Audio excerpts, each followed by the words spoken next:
அத்தை தண்ணி எதுக்குங்க கொதிக்க வைக்க சொன்னீங்க? அது பாஸ்மதி ரைஸ்ல ஒரு ஃப்ரைட் ரைஸ் செய்யலாம் தான் பிரியா. சரிங்க செய்யலாம் செய்யலாம் பிரியா. தண்ணி நல்லா கொதிக்குது. 2 கிராம்பு, ஒரு பட்டை, ஒரு ஏலக்காய், பிரியாணி இலையை போட்டுக்கலாம். பாஸ்மதி அரிசி 1/2 மணி நேரம் ஊற வச்சுட்டு கொதிக்கிற தண்ணியில போட்டுக்கலாம்.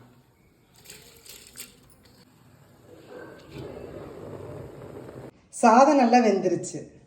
ரீஃபைண்ட் ஆயில் 3 ஸ்பூன், நெய், 3 பச்சை மிளகாய், ஒரு கட்டி பூண்டு, சீரகம், முட்டைக்கோஸ், பீன்ஸ், கேரட், குடமிளகாய், வெங்காயம், அளவான உப்பு. காய் நல்லா வெந்துருச்சு. பெப்பர் தூளை போட்டுக்கலாம். சாத்து போட்டுக்கலாம்.